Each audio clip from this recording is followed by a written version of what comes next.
Alors le sujet ou le questionnement que j'ai choisi, c'est peut-on croire à la technique pour sauver l'être humain? Et j'ai pris délibérément un vocabulaire religieux pour poser la question de la technique. Croire à la technique, sauver l'être humain. Car en effet, il me semble qu'aujourd'hui, notre rapport à la technique est un rapport passionnel. On a une réaction émotionnelle. Ça a été mon cas par exemple lorsque pour préparer cette conférence, j'ai déjà commencé à regarder les diapositives qui vous avaient été... Enfin les diapositives, excusez-moi, justement je suis un peu en retard sur la technique de mon temps. Disons les slides qui ont été proposés avec des images d'innovation, de bébés chimériques. Je me suis aussi documentée sur le transhumanisme et j'ai été un peu saisie d'effroi.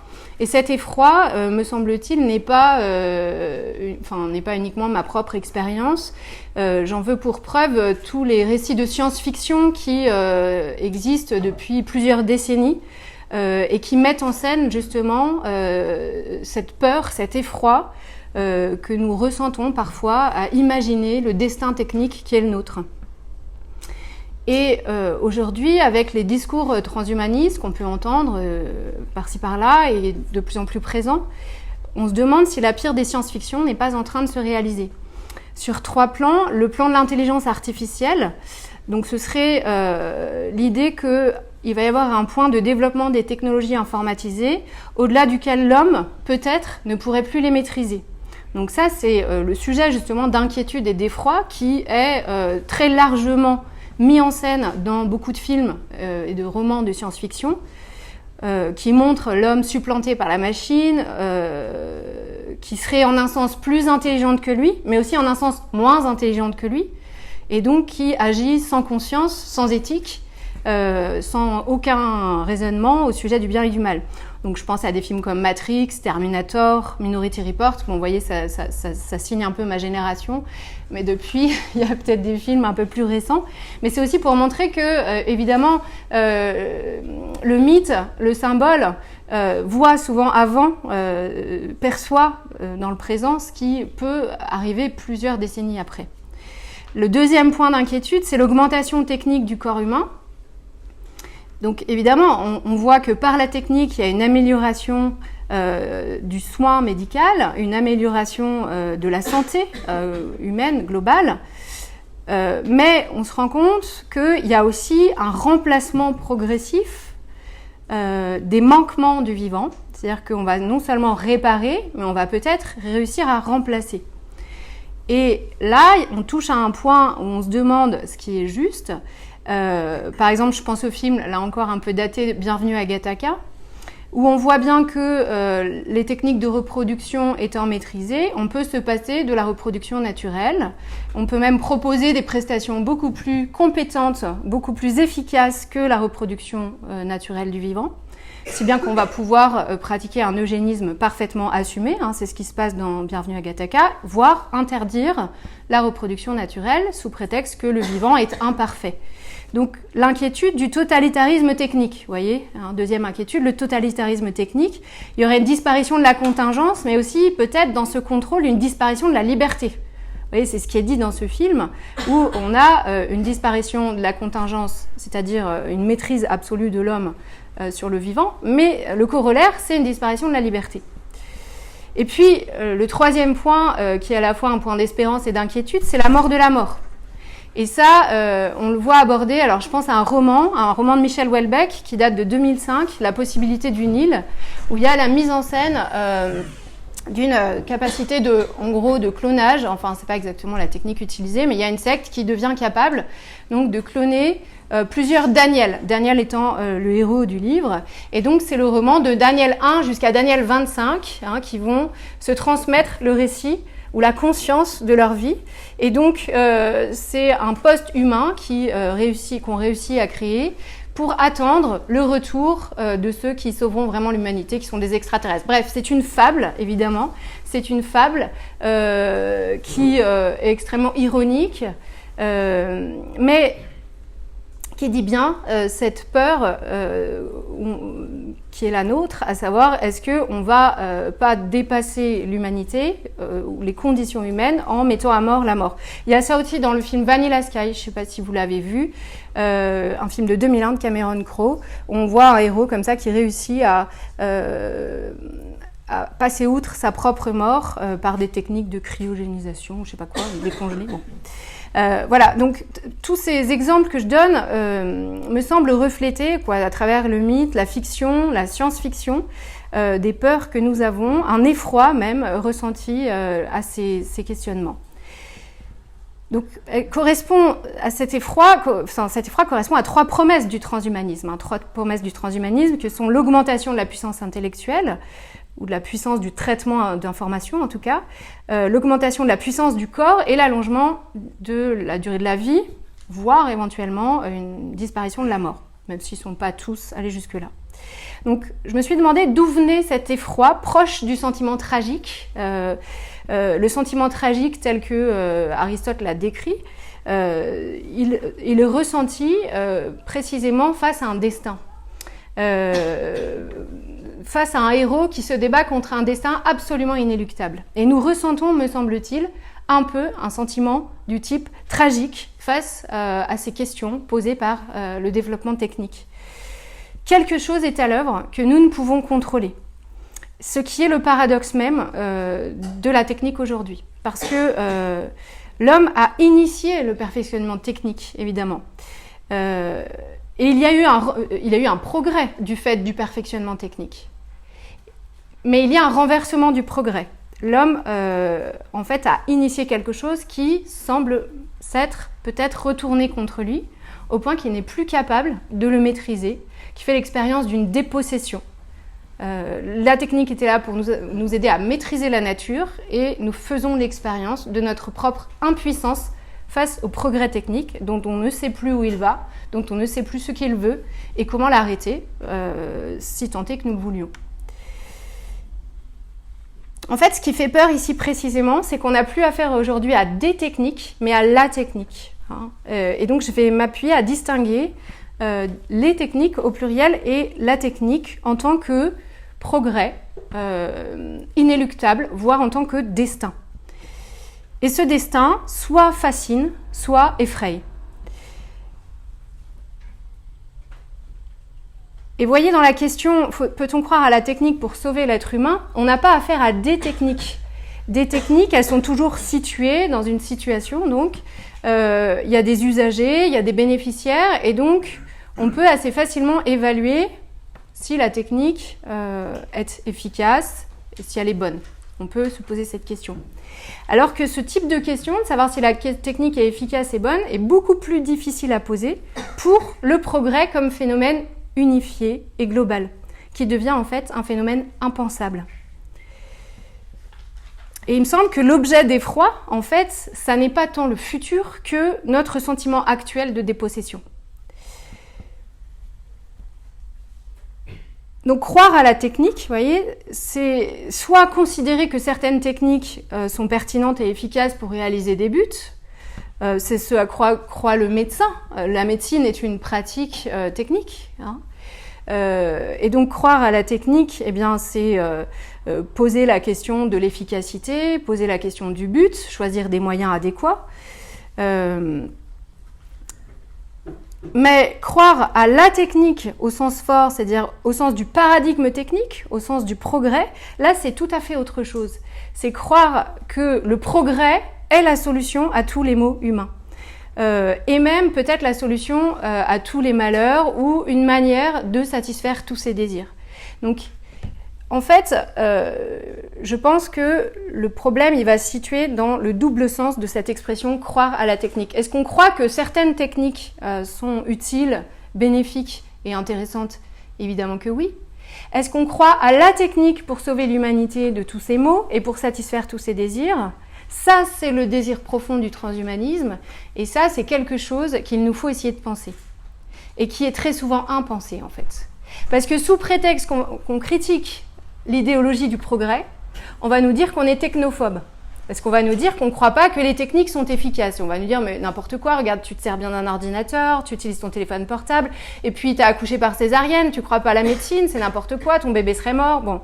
Donc, je vais soutenir le fait que croire à l'efficacité des techniques, c'est pas la même chose que de croire à la technique comme solution pour sauver l'humanité de ces maux. Donc essayer de penser cette ambivalence entre les techniques et la technique et d'expliquer ainsi l'effroi que nous ressentons face à ce possible progrès qui semble devenir un cauchemar, quoi. Et pourquoi est-ce qu'on a ce sentiment-là ? Donc je ne vais pas critiquer l'usage des techniques, mais plutôt la notion de progrès comme valeur. Voilà, c'est ça que je vais essayer de critiquer.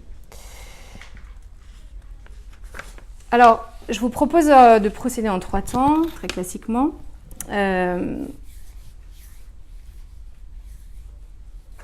Tout d'abord, je vais revenir donc sur la notion de technique philosophiquement, distinguer technique au singulier, technique au pluriel, enfin commencer par les techniques, puis la technologie. Qu'est-ce que c'est que la technologie ? De quoi on parle ? Pour essayer de saisir vraiment le paradigme technique dans lequel nous sommes aujourd'hui. Ensuite, je donnerai quelques éléments de réflexion au sujet du transhumanisme qui viendront, j'espère, compléter un peu ce que vous avez déjà vu, et pour essayer de situer idéologiquement ce courant, même s'il me semble pas tout à fait unifié. Et enfin, le cas particulier de l'usage technique en médecine, et je voudrais porter mon attention sur 2 cas précis.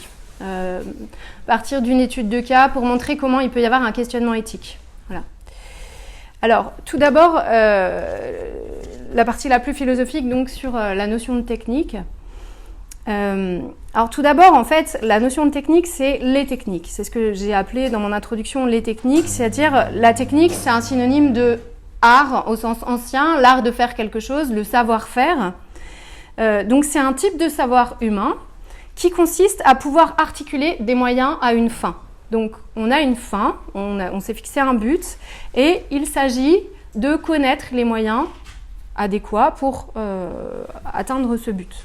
Donc ça peut être une définition assez classique de la technique, articuler des moyens à une fin. Donc par exemple, on veut réussir à se chauffer, on va trouver la technique du feu qui va être améliorée par la technique de l'électricité ou la technique du chauffage par n'importe quelle autre technique moderne.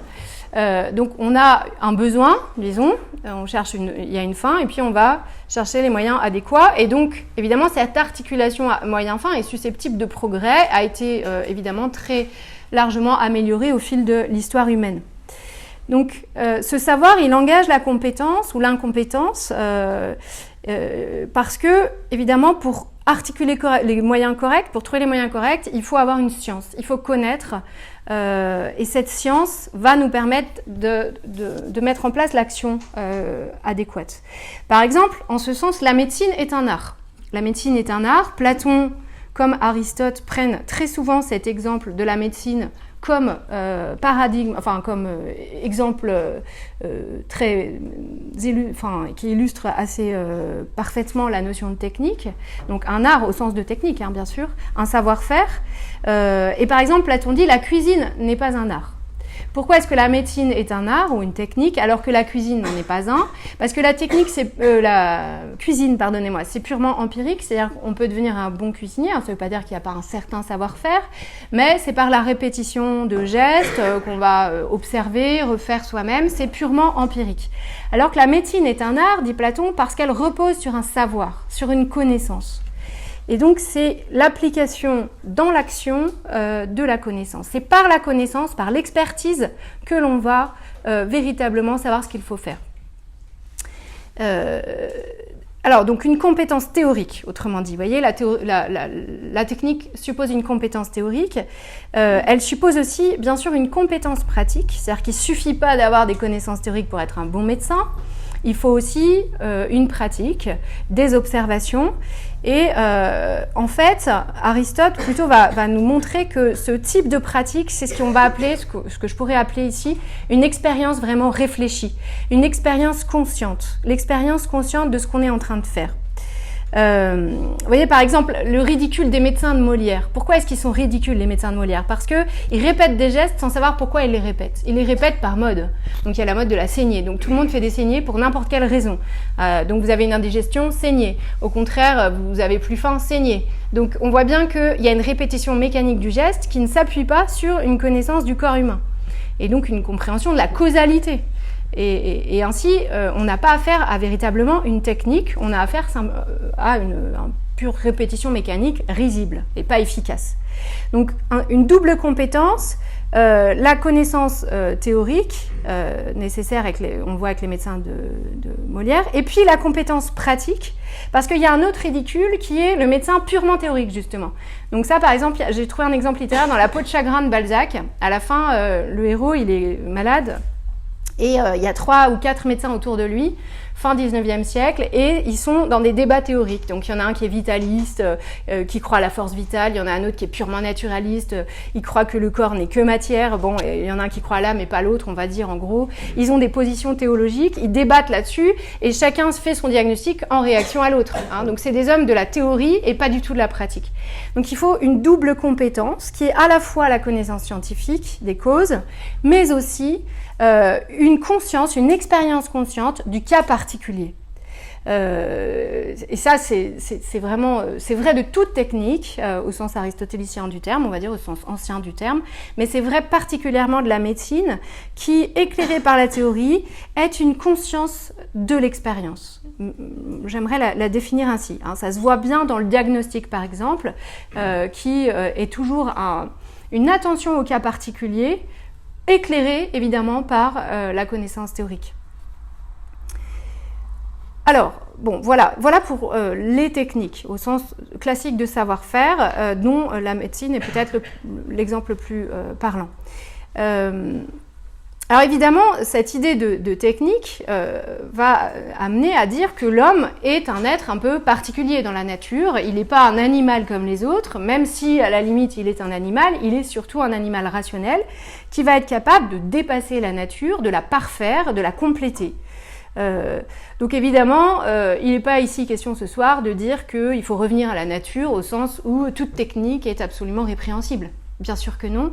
Il est peut-être dans la nature même de l'homme, ou en tout cas, il est caractéristique de l'homme de dépasser la nature.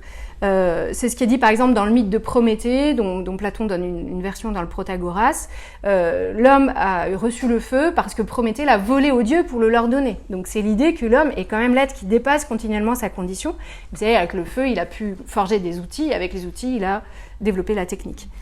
Donc il y a, en fait, dans la nature, c'est comme ça que les anciens le voyaient, Platon et Aristote, il y a une certaine imperfection.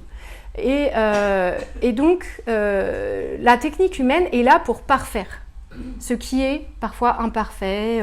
Il y a des maladies, justement. Il y a de la contingence, c'est-à-dire que tout n'est pas parfaitement déterminé. Il y a du hasard. Et du coup, il y a place pour l'action humaine. Vous voyez, si tout était déjà écrit, tout était déjà déterminé, il n'y aurait pas place pour l'action humaine. Donc il y a place pour l'action humaine, mais on reste encore dans un cadre où l'action humaine vient parfaire la nature, c'est-à-dire qu'elle entre dans une nature harmonieuse, organisée, finalisée, on dirait en philosophie. C'est-à-dire que tout a une place, vous voyez, c'est une belle harmonie, et l'homme prend sa place dans cette nature et vient y contribuer, au sens où il va prolonger ce qui parfois est un peu défaillant dans la nature. Et donc c'est comme ça aussi qu'on peut comprendre la médecine, c'est-à-dire que la médecine vient remettre un équilibre dans le corps qui est en mauvaise santé, par exemple. Donc il y a une sorte de finalité. Le corps en bonne santé, c'est le corps harmonieux, c'est le corps équilibré, et parfois avec des agressions extérieures, des infections, des événements de la vie, il va y avoir un déséquilibre, et le rôle du médecin, c'est de parfaire l'équilibre naturel, ce qui est un peu en puissance dans la nature, mais qui est parfois un peu défaillant du fait des circonstances, et vraiment de le développer le mieux possible par son art. Donc la technique vient prolonger la nature, vous voyez, elle vient pas la forcer, elle la prolonge. Hein, l'idée, la technique là, c'est aussi l'agriculture. L'agriculture pas industrielle justement, mais l'agriculture qui reste encore à échelle humaine, justement l'agriculture qui va comprendre les mécanismes naturels et essayer de les parfaire, de les rendre plus rentables, plus efficaces, mais sans non plus forcer la nature. Il y a une sorte de respect, quoi, l'idée de respect de la nature. Alors, la technique maintenant, est-ce que c'est justifié, est-ce que c'est judicieux de parler de la technique de manière singulière, vous voyez, parce qu'il n'y a que des techniques et des savoir-faire. Qu'est-ce que c'est la technique? Pourquoi est-ce qu'on peut employer le singulier? Donc j'ai un petit peu anticipé dans mon introduction. Alors il y a un philosophe qui a pris conscience de ça de manière très forte au début du XXe siècle, c'est Heidegger. dans une conférence sur la technique, il y a cette phrase très énigmatique. En fait, tout ce qu'il écrit est à peu près aussi énigmatique que ce que je vais vous dire, mais je vais vous en donner une idée juste à retenir. Il dit « L'essence de la technique n'a rien de technique. L'essence de la technique n'a rien de technique. » Qu'est-ce que ça veut dire? En fait, il dit la technique, on est habitué à penser ça comme un rapport entre un moyen et une fin. Donc, on a un but et on vérifie si on a les moyens adéquats pour remplir ce but. Exemple, la médecine. Mais ça, c'est vrai des techniques. Mais en fait, le progrès technique, personne ne peut le penser en termes de moyens et de fins. On ne sait pas où il va. Et il devient tellement exponentiel que, de toute façon, aucun cerveau humain ne peut le penser dans son ensemble. Et pourtant, c'est un phénomène global. C'est un phénomène global parce que c'est un système. C'est-à-dire que la technique appelle la technique et tout fonctionne en réseau. Donc c'est à la fois un système, donc ça justifie qu'on puisse employer le singulier, vous voyez, la technique, mais pour autant, ce système, il n'est pas pensable. Donc c'est un moyen qui va vers un but que personne ne peut vraiment penser. Voilà qui est effrayant. Et donc Heidegger voit en fait ce nouveau paradigme technique, ce nouveau modèle technique à partir de la révolution des sciences modernes. Alors là, je suis obligée de faire hyper rapide, mais évidemment, à partir il y a eu des progrès exponentiels de la science à partir du XVIe, XVIIe siècle, parce qu'il y a un changement de méthodologie absolument radical. On ne voit plus du tout la nature comme une harmonie finalisée, mais on va simplement voir la nature comme une matière et du coup un mécanisme, si vous voulez. Voilà, en gros, hein, on va la voir comme un mécanisme et ça va permettre de la quantifier. Hein. Et finalement, on va se rendre compte que la quantification est suffisante pour faire de la science.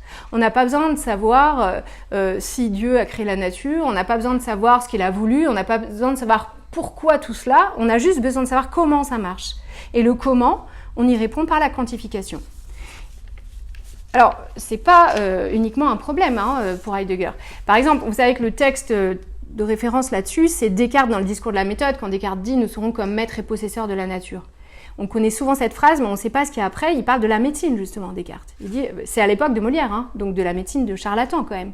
Et Descartes dit, enfin, on va parvenir à des connaissances qui seront fort utiles à la vie, dit Descartes, et au lieu de cette philosophie spéculative, c'est-à-dire ces espèces de d'élucubrations théologiques qu'on enseignait dans les écoles, eh bien, on va trouver une philosophie plus pratique qui va permettre des progrès réels, dit-il, par laquelle, connaissant la force et les actions du feu, de l'eau, de l'air, des astres, des cieux et de tous les corps qui nous environnent, nous les pourrions employer en même façon, nous rendrons comme maîtres et possesseurs de la nature. Donc l'idée, c'est qu'en connaissant la nature et ses lois, nous allons nous en rendre comme maîtres et possesseurs.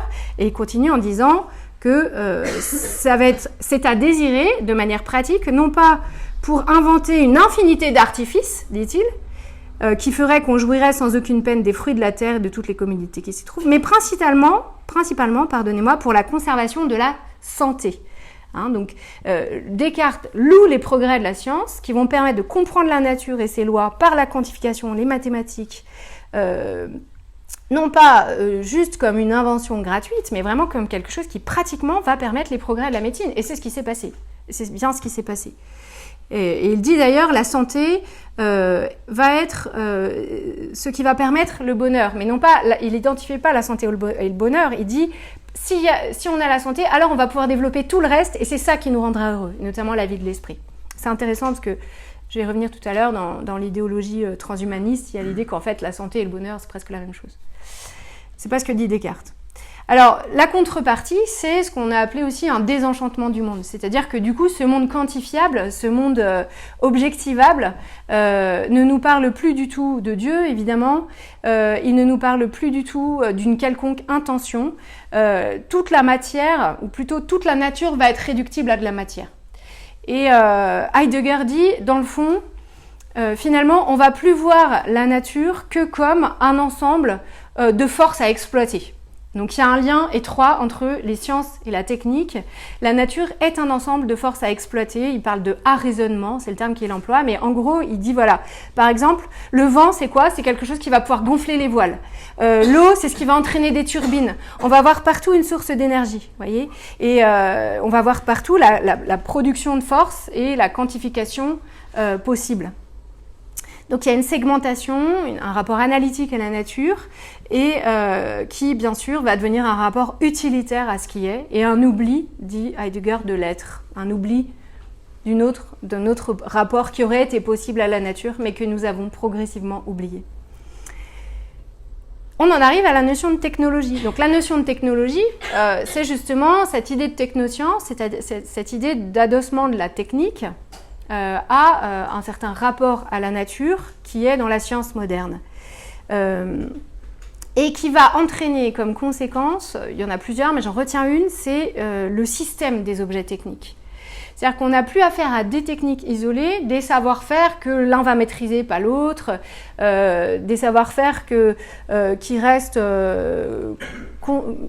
capables de conscientisation, dont on va comprendre les buts, mais on a affaire au système des objets techniques. Alors, il y a plusieurs philosophes de la technique plus contemporains, qui ont parlé de cette question-là, Jacques Ellul, par exemple, ou Georges Simondon, montrant que la technique appelle la technique.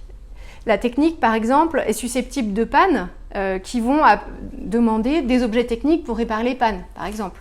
Exemple assez classique. Et du coup, il y a une interdépendance des objets techniques dont, évidemment, l'aboutissement est très certainement l'ordinateur qui connecte tout et met tout en réseau, et une irréversibilité du progrès de ce point de vue-là. L'irréversibilité du progrès, on ne peut pas revenir en arrière du fait de l'interconnexion des objets techniques et du fait que la technique appelle toujours plus de technique. Et la technique devient non seulement un système, mais notre milieu ambiant. Et elle modifie tout notre rapport au monde et aux autres. Par exemple, rappelez-vous de notre rapport au temps avant le téléphone portable, c'est-à-dire il y a 10 ans. Avant le smartphone, on va dire. Enfin, vous êtes peut-être trop jeune pour vous en rappeler. Peut-être qu'en fait, vous n'avez pas connu ça. Mais notre rapport au temps a totalement changé. Ça n'est plus du tout le même. Notre rapport à la planification de notre temps, par exemple. Prendre un rendez-vous, ça n'a plus rien à voir. On ne sait plus prendre un rendez-vous. Même la fiabilité, notre fiabilité a changé. Notre rapport, la manière de donner des nouvelles aux autres aussi. Voilà, la temporalité de la lettre, du courrier à ses grands-parents n'est plus du tout la même que le WhatsApp instantané où on communique immédiatement avec sa famille, ce qu'on est en train de faire à chaque heure du jour et de la nuit.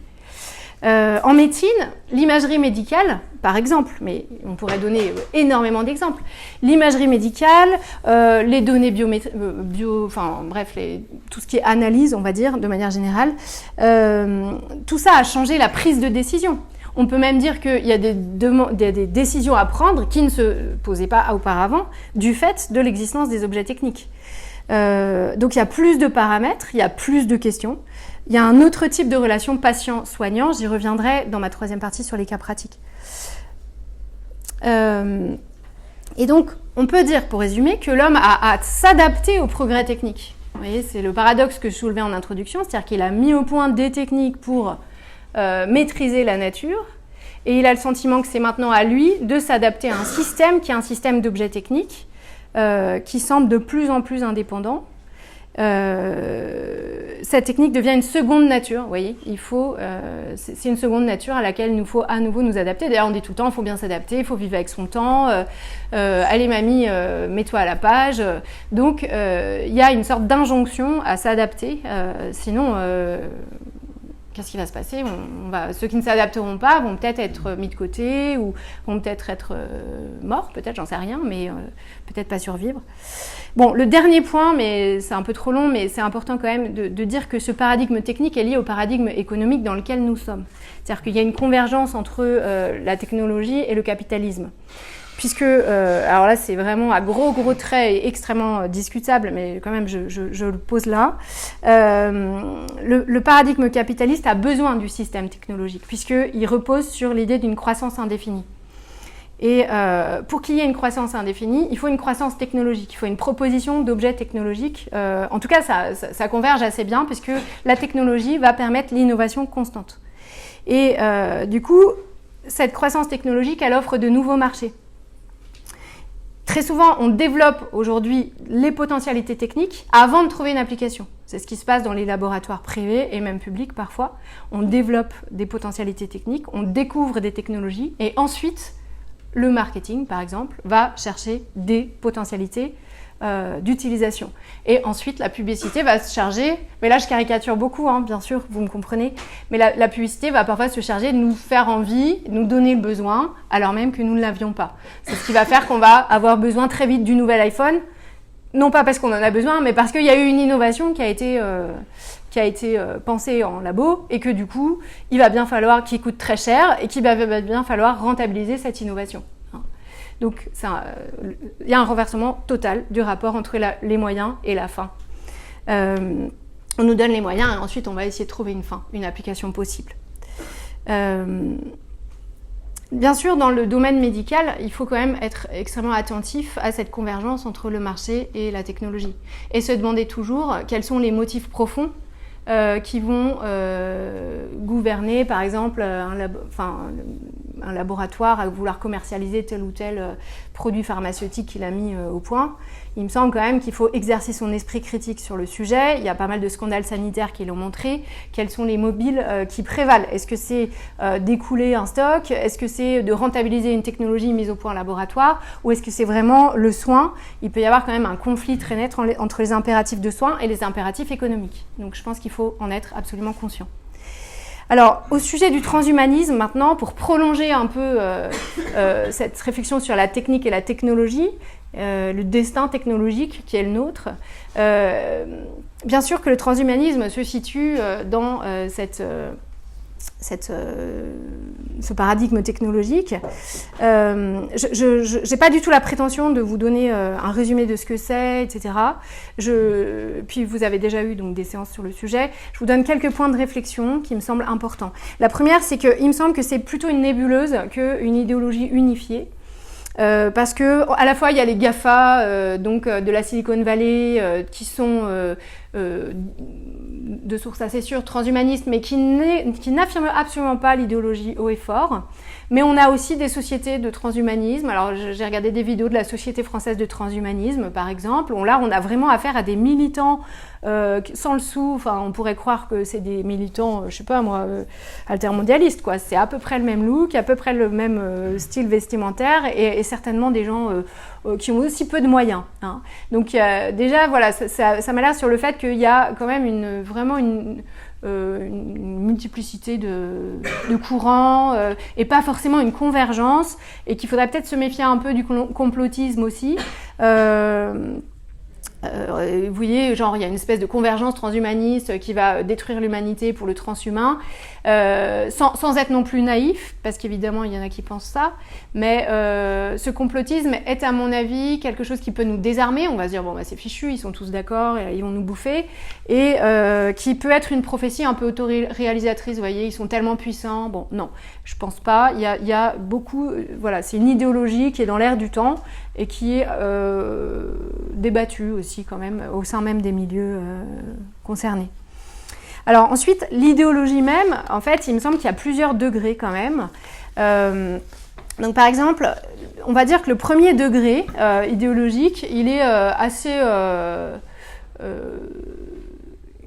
comment dire, il semble assez rationnel. Dans le fond, c'est une vision positive de la science, quoi.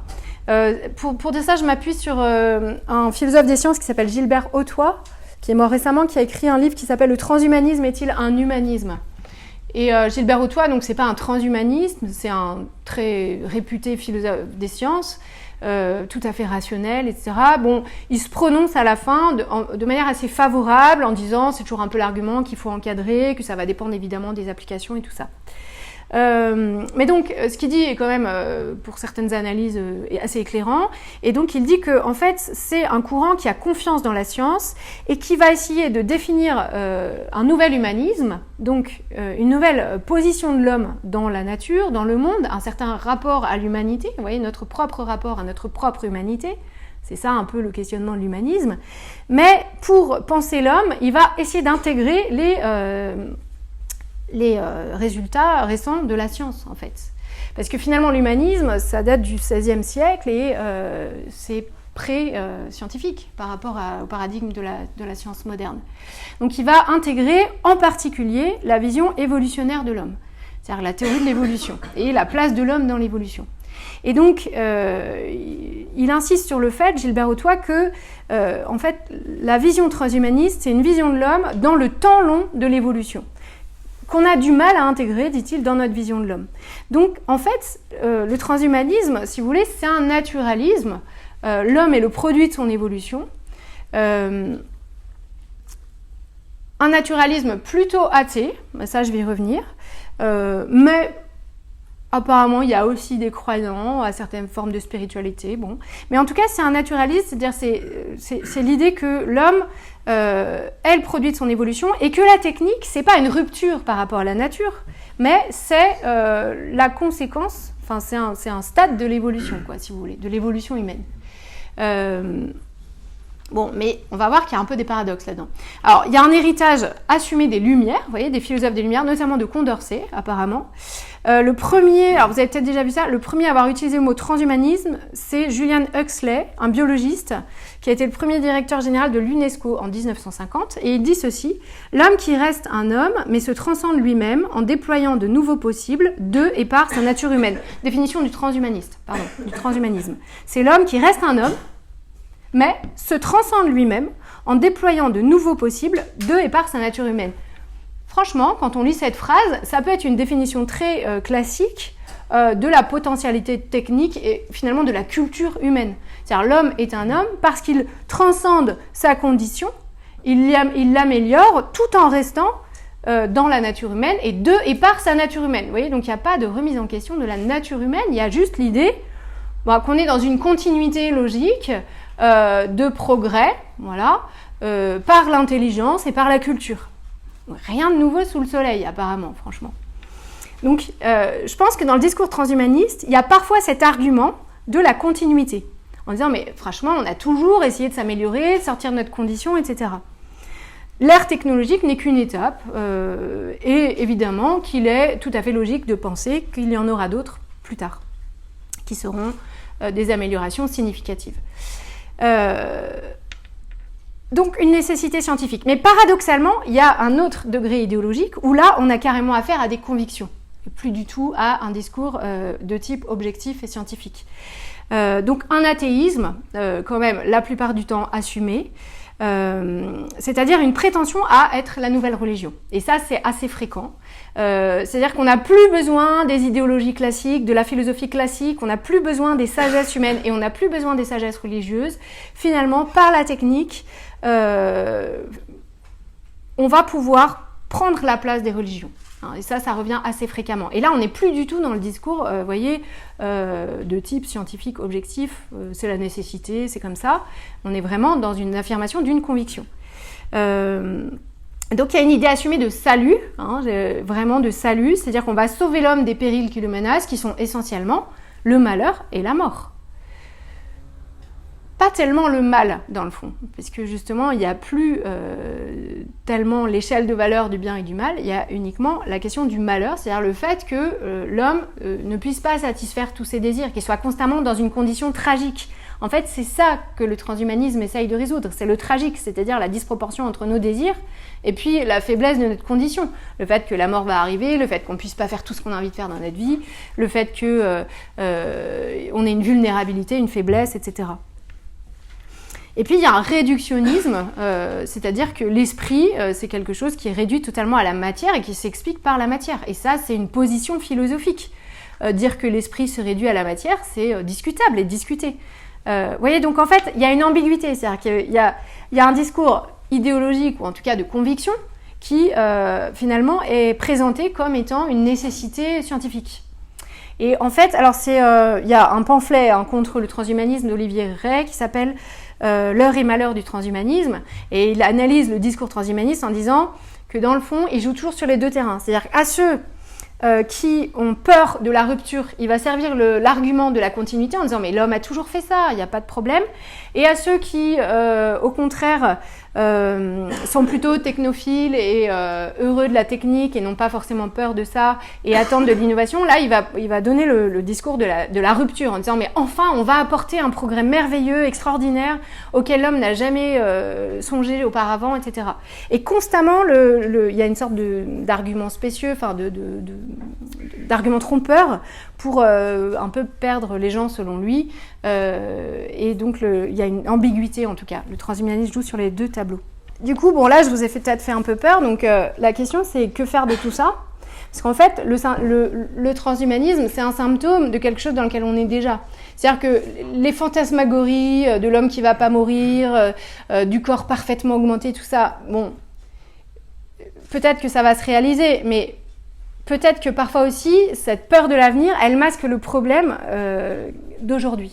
Et je pense que nous sommes déjà dans un paradigme technique qui n'en est pas là, mais qui est quand même bien avancé et auquel il est important de songer et de penser. Et peut-être que parfois, certains ont intérêt à nous faire peur avec l'avenir pour éviter de penser et de prendre conscience de ce qui se passe aujourd'hui.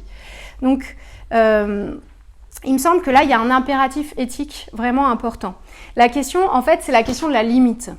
Y a-t-il une limite et jusqu'à quelle limite faut-il accepter le développement technique et au-delà de quelle limite faut-il le refuser? En fait, évidemment, il y a énormément de réponses possibles et c'est un problème extrêmement complexe de savoir si une accumulation quantitative nous fait faire un saut et nous fait faire un saut qualitatif. C'est-à-dire que, est-ce qu'à un moment, l'amélioration du corps, par exemple, fait que c'est plus un corps humain ? Est-ce qu'à un moment, l'amélioration de l'intelligence artificielle fait que...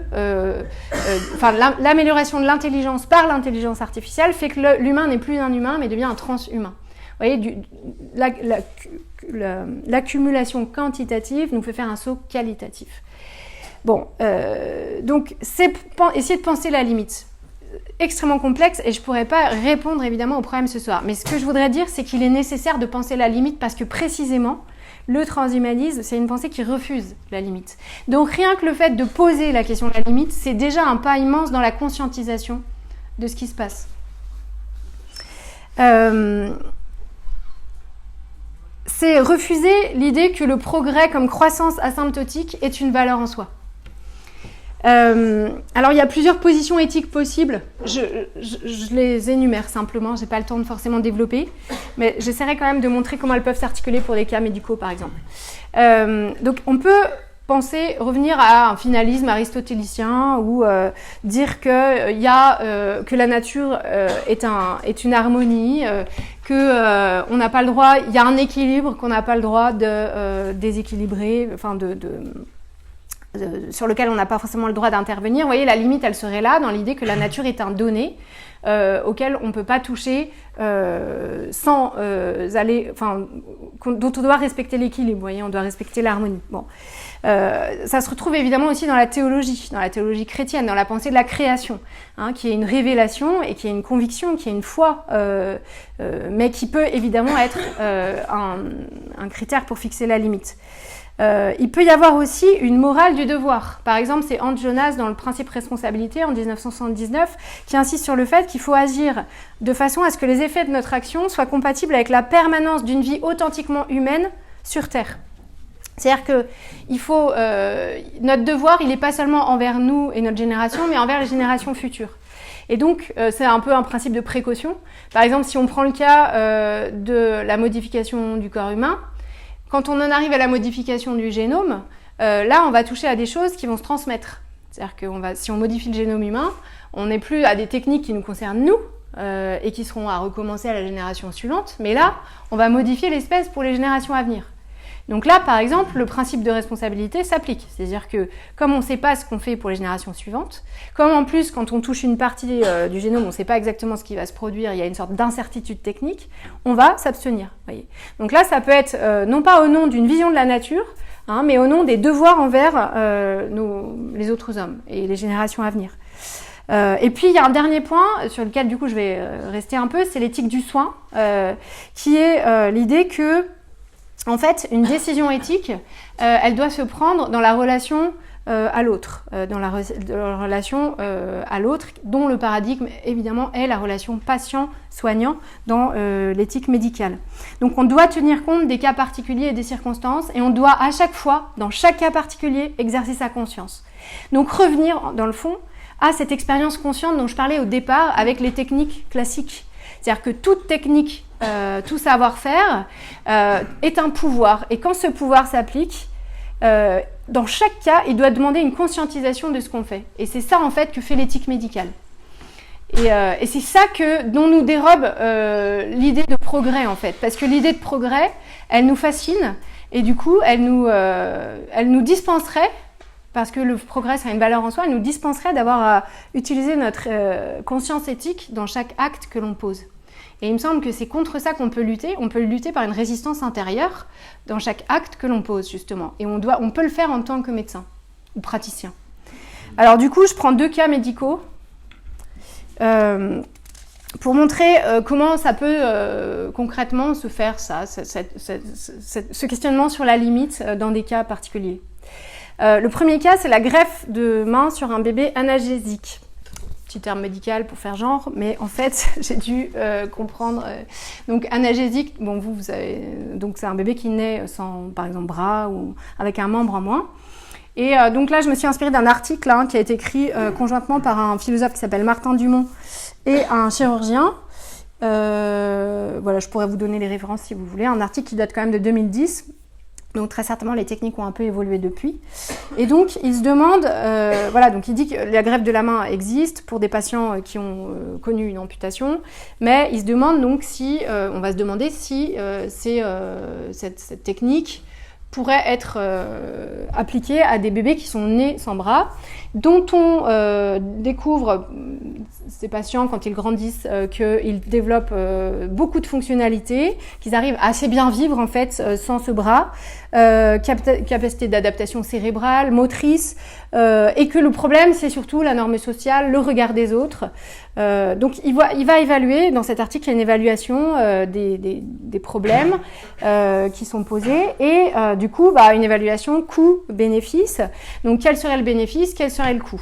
Donc en l'état de la recherche, dit-il, il faut se prononcer pour ne pas le faire parce que le coût est beaucoup trop important par rapport au bénéfice, enfin le risque, puisque vu les techniques de greffe actuelles, dit-il, on serait obligé de mettre l'enfant, la personne, toute sa vie sous immunodépresseurs et du coup ça le rendrait extrêmement vulnérable à toutes les infections, pathologies, etc., cancer par exemple, et donc il aurait un mode de vie extrêmement néfaste, enfin extrêmement négatif par rapport à ce qu'il pourrait espérer sans la greffe. Donc il se prononce contre. Mais il fait l'hypothèse d'une amélioration des techniques où on n'aurait plus besoin, dit-il, de prendre des immunodépresseurs à vie après une greffe chez un tout petit bébé. Et du coup, donc, il essaye de voir si, du coup, dans ces cas-là, si on peut espérer une amélioration technique, alors, eh bien, il serait adéquat de se prononcer en faveur de cette greffe. Et voilà ce qu'il dit. Donc, je trouvais que c'était un questionnement éthique intéressant. On peut conclure provisoirement que l'interrogation sur l'allogreffe comme soin de l'agénésie semble au moins recevable. Donc, l'interrogation est recevable. Elle a lieu d'être posée s'il y a amélioration, puisqu'il n'est pas absurde de pouvoir soigner cette infirmité et que cette volonté ne correspond pas à une recherche prométhéenne de perfectionnement des corps. Donc voyez, là il y a tout. Il y a l'interrogation déjà sur la pertinence du moyen. C'est-à-dire est-ce que le moyen, la technique est suffisamment efficace ? Bon, il y a bien sûr une question médicale, technique qu'il faut poser. Ensuite, il y a une interrogation sur le rapport à une fin. Quelle est la demande du patient ? Qu'est-ce qu'on attend ? Une amélioration de sa vie, donc il va peser le pour et le contre, la vie avec, la vie sans. Il attend aussi une amélioration de sa vie sociale, de sa vie avec les autres, etc. Et donc dans ces cas-là, il va peser le pour et le contre. Et dans le fond, la limite c'est quoi ? Vous voyez, l'augmentation prométhéenne et le perfectionnement du corps. Et donc là, on a un médecin qui travaille conjointement avec un philosophe qui va poser une limite. C'est-à-dire on n'est pas dans le perfectionnement du corps, mais on est encore dans la réparation, pour un bénéfice dont profitent les gens qui naissent avec tous leurs membres et dont ne profite pas ce bébé. Mais pour autant, on ne va pas le faire tant que le risque sera bien trop important. Voilà. Deuxième cas que je voulais rapidement évoquer, c'est la stimulation cérébrale profonde. Par électrode implantée dans le cerveau pour les malades de Parkinson ou parfois aussi pour soigner des dépressions chroniques. Donc là encore, je me suis appuyée sur un article médical, la stimulation cérébrale profonde de l'innovation aux soins, ça date de 2019, un chapitre sur les attentes décalées du patient et du malade. Donc là encore, elle analyse les attentes décalées, ce qu'attend le patient et ce qu'attend le patient et ce qu'attend le médecin, ça n'est pas la même chose. Le patient, il va dire, moi j'attends un plus grand confort de vie, j'attends de pouvoir retravailler, etc. Et puis le médecin, lui par exemple, son attente, donc la définition du but n'est pas le même. Il va dire, on attend peut-être de retarder les effets, parce que lui il sait ce qui va se passer, on attend de retarder les effets de la maladie, etc. Bon. Mais il y a aussi une convergence des attentes, note la philosophe qui a interrogé les malades et les soignants. Tous attendent une amélioration technique du dispositif pour gagner en soins, pour qu'il y ait des améliorations thérapeutiques. Donc on a bien une réflexion sur l'articulation, là encore, entre les buts, qui ne sont pas forcément toujours les mêmes, dont il faut discuter, il faut se mettre d'accord sur les buts, on n'est pas tous d'accord, et les moyens. Et là, elle dit, dans le fond, on voit bien que la technique, ici, l'objet technique, l'invention technique de la stimulation cérébrale profonde, ça a modifié le rapport entre le patient et le soignant, dans la mesure où, finalement, il y a une responsabilité partagée. Vous voyez, c'est pas seulement la responsabilité de celui qui met au point la technique, qui décide de la commercialiser ou qui décide de l'utiliser à l'hôpital. C'est pas seulement la responsabilité de celui qui pose l'appareil, du chirurgien. Il y a une responsabilité conjointe de tous les acteurs. Et il se trouve que justement, du fait aussi de la technique, apparaissent des problèmes nouveaux.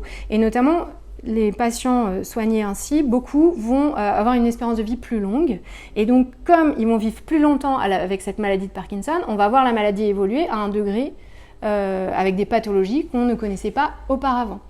Et donc là, du coup, il va falloir réévaluer la question du moyen et de la fin, parce que est-ce que c'était vraiment la demande des patients de vivre plus longtemps avec des conditions de vie aussi dégradées ? Vous voyez ? Questionnement extrêmement difficile. Vaut-il mieux allonger la vie avec des conditions de vie qui n'est pas du tout dans les attentes du patient? Sa femme se plaint énormément, le patient a une vie vraiment extrêmement dégradée, un degré de conscience très dégradé. Mais du coup, vous voyez, il y a un décalage entre ce que propose le médecin, qui trouve ça déjà pas mal de retarder, et puis ce qu'attend le patient. Donc il y a une discussion sur les buts, il y a une nouvelle délibération sur les moyens. Et puis, évidemment, en fonction des cas, il va y avoir des prises de décision. Ce que je voulais montrer avec ces exemples, c'est que là, on a affaire, il me semble, à une appropriation, une conscientisation de l'expérience médicale et de l'utilisation des techniques, qui est extrêmement difficile, et d'autant plus difficile qu'on va acquérir plus de puissance. Et donc, je voudrais conclure en vous souhaitant bon courage.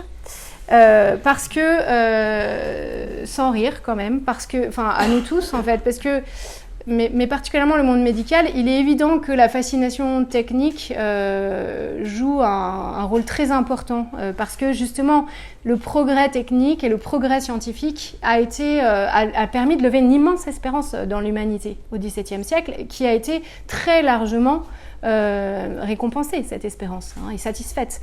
Pour autant, évidemment, il y a une idéologie, une fascination qui va bien au-delà des possibilités. Et puis surtout, qui pourrait entraîner des conséquences qu'on n'avait pas prévues et qui sont pour le coup néfastes. Mais pour autant, vous voyez, ce paradigme technique et capitaliste dans lequel nous y sommes, et nous sommes bien obligés de faire avec et de le penser. Ce que je voudrais dire, c'est que penser reste une responsabilité, la responsabilité de chacun d'entre nous là où nous sommes. Vous voyez, c'est pas parce qu'il y a un système, il y a un destin, il y a quelque chose dont on semble être, il y a un système dont on semble être simplement un rouage, qu'on n'a pas une responsabilité. Au contraire, même si on a un sentiment de dépossession, on a encore aussi la capacité de dire oui ou non, la capacité de savoir s'il faut ou s'il ne faut pas. Et même si c'est complexe, on n'a pas le droit de ne pas exercer cette capacité. Donc ce système nous incite à ne pas penser, par la fascination qu'il exerce, tout simplement par la dépossession dans laquelle nous sommes de plus en plus mis. Mais justement, il faut bien avoir conscience que ça ne nous dédouane pas de notre responsabilité. Parce que quand on agit, on est toujours responsable de ce qu'on a fait. Donc charge aux médecins d'exercer cette conscience, qui peut être parfois une forme de résistance, de réfléchir, je pense, à la clause de conscience, de réfléchir à sa spécialité, de réfléchir à ce qu'on lui demandera de faire. Il existe par exemple dans la convention collective, je crois, des médecins hospitaliers en tout cas, des temps qui sont normalement prévus pour la réflexion éthique, qui sont peu utilisés, sachez-le. Il me semble qu'il est absolument important de revenir à cet impératif éthique, parce que ce que nous faisons a des conséquences et on aurait pu ne pas le faire. Donc le progrès de la puissance technique nous renvoie en fait à une vulnérabilité qui est une vulnérabilité éthique. Nous ne savons pas ce qu'il faut faire. Mais justement, être encore capable de se dire qu'on ne sait pas ce qu'il faut faire, ça veut dire que tout n'est pas perdu. Voilà, c'est ce que je voulais vous dire ce soir. Et pardonnez-moi d'avoir été un peu longue.